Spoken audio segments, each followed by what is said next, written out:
Hello, welcome to ASHAs kitchen. ఈరోజు నేను చూపించబోయే రెసిపీ వెజ్ పులావ్. చాలా బాగుంటుంది.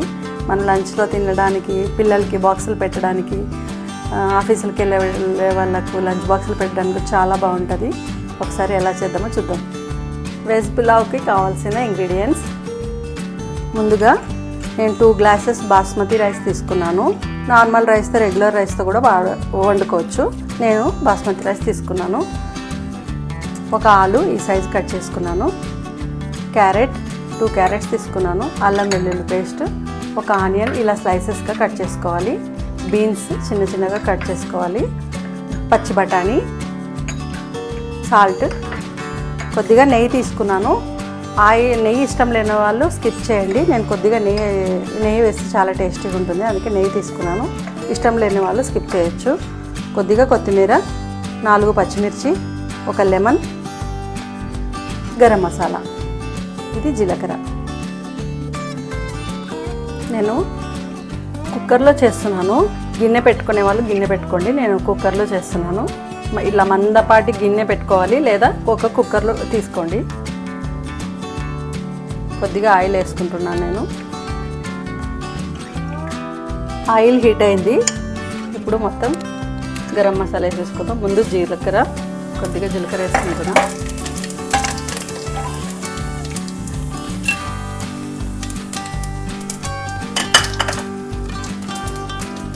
గరం మసాలా, ఆనియన్స్ వేస్తున్నాను.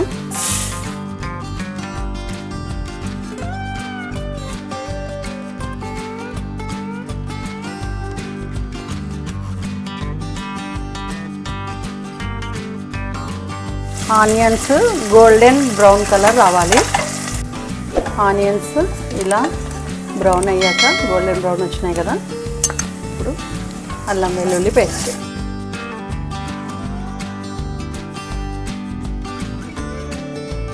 కొద్దిగా 1 మినిట్ అల్లం వెల్లుల్లి పేస్ట్ పచ్చివాసన పోయేంత వరకు ఇలా అనుకోండి.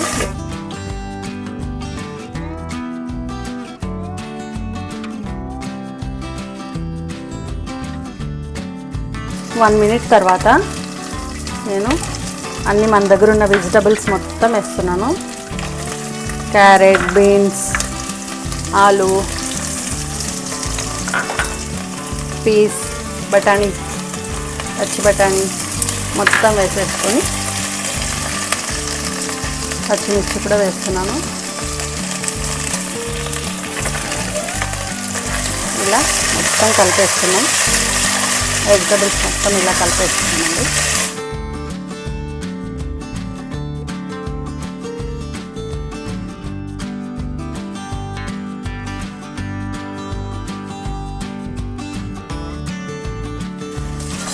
ఇలా అన్ని వెజిటబుల్స్ని ఒక 5 మినిట్స్ లేదా 2-3 మినిట్స్ కలిపేసుకోండి. ఈ నానబెట్టుకున్న రైస్ ఉంది కదా, ఈ రైస్ని 1/2 అవర్ నానబెట్టుకున్నాను. ఏ రైస్ అయినా సరే ఒక 1/2 అవర్ నానబెట్టుకుంటే చాలా బాగుంటుంది. ఈ రైస్ని ఇందులోకి వేసేస్తున్నా.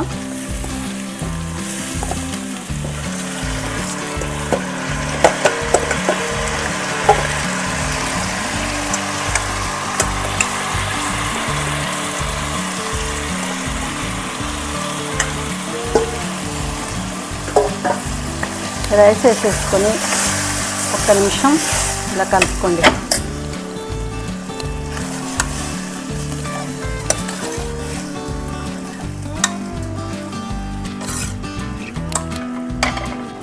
నేను ఈ గ్లాస్తో 2 గ్లాసెస్ రైస్ తీసుకున్నాను.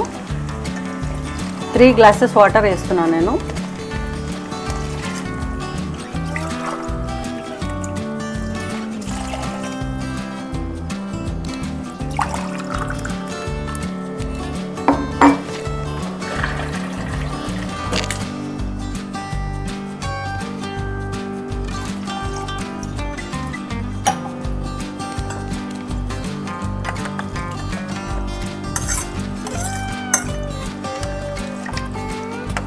ఇలా ఒకసారి బాగా కలిపేసుకొని, కొద్దిగా నెయ్యి ఉంది కదా, నెయ్యి ఇష్టం లేని వాళ్ళు స్కిప్ చేయొచ్చు.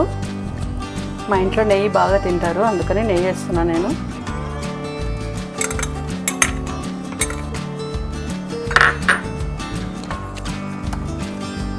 ఫ్లేవర్ చాలా బాగుంటుంది నెయ్యి వేసుకుంటే. ఇలా వేసేసుకొని మనం లెమన్ కూడా ఇందులోనే పిండుకుందాం.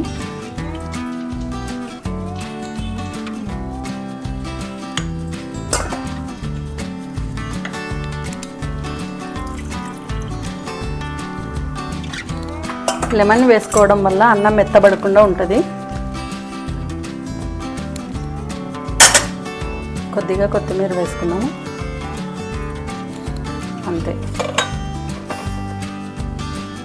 సాల్ట్, చివరిగా సాల్ట్ కావాల్సినంత సాల్ట్ వేసుకున్నాము.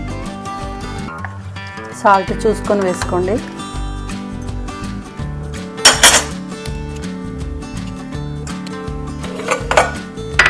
అయిపోయింది. మొత్తం కలిపి మూత పెట్టేసుకోవడము. నేను ఒక 4 విజిల్స్కి పెట్టుకుంటున్నాను. మీడియం ఫ్లేమ్ మీద పెట్టుకోవాలి కుక్కర్లో చేసుకునే వాళ్ళు. మామూలుగా గిన్నెలో చేసుకుంటే కొద్దిగా మంట తగ్గించుకొని సిమ్లో చేసుకుంటే బాగుంటుంది. ఒక పొంగు వచ్చిన తర్వాత సిమ్లో పెట్టుకొని ఉడికించుకోండి. కుక్కర్లో నేను మీడియం ఫ్లేమ్ మీద 3-4 విజిల్స్ వచ్చేంత వరకు పెట్టుకుంటా. మన రెసిపీ చేయడానికంటే ముందు నేను ఒక్కొక్క జనరల్ నాలెడ్జ్ క్వశ్చన్ అడుగుతాను. ఫన్నీ క్వశ్చన్ ఇది. ఎవరైనా ఆన్సర్ తెలిస్తే కామెంట్లో చెప్పండి. ఒక ఎలక్ట్రిక్ ట్రైన్ ఉంటుంది, అది వెస్ట్ సైడ్ వెళ్తూ ఉంటుంది అనుకోండి. దాని పొగ ఎటువైపు వస్తుంది? ఇది క్వశ్చన్. ఆన్సర్ తెలిసిన వాళ్ళు కామెంట్లో చెప్పండి. కుక్కర్ పెట్టేసుకున్నాం కదా, అది అయ్యే లోపల మనం రైతా తయారు చేసుకుందాం. కర్డ్ తీసుకున్నాను. దీంట్లో ఒక పచ్చిమిర్చి, కొద్దిగా కొత్తిమీర, ఇది ఆనియన్ చిన్నగా, చాలా చిన్నగా తరుక్కోవాలి. ఇది ఎంత చిన్నగా కట్ చేసుకుంటే అంత బాగుంటుంది. ఇదిగోండి 3 కలిపి ఇలా చిన్నగా కట్ చేసుకున్నా. ఇప్పుడు ఈ కర్డ్ని మనం కొద్దిగా ఇలా చేసుకుందాం. స్మూత్గా అవుతుంది కదా, పెరుగులో గడ్డలు లేకుండా.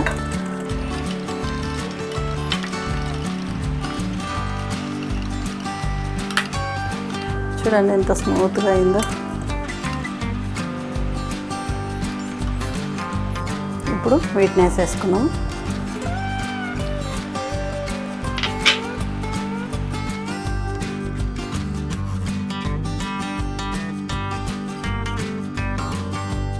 కొద్దిగా సాల్ట్, కొంచెం సాల్ట్, కొద్దిగా వాటర్ వేసుకున్నాము. థిక్గా ఉంటే బాగుండదు కదా.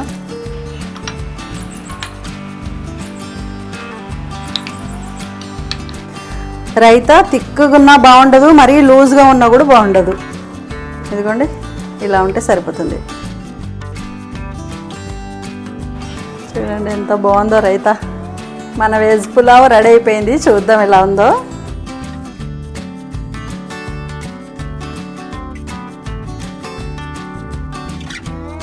చాలా బాగా వచ్చిందండి,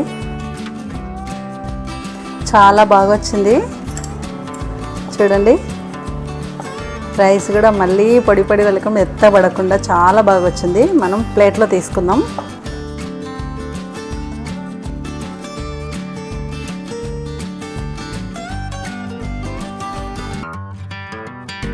అన్నీ వెజిటబుల్స్ అన్నీ కనిపిస్తున్నాయి కదా.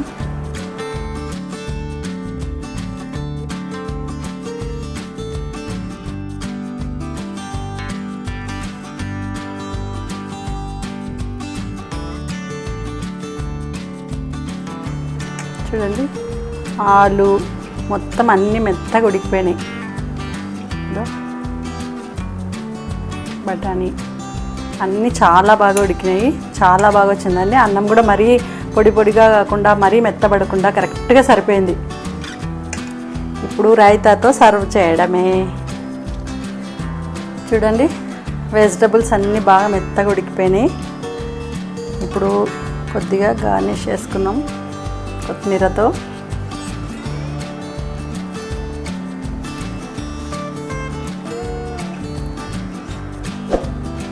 రైతాతో తింటే చాలా రుచికరమైన వెజ్ పులావ్ రెడీ అయిపోయింది మనకు.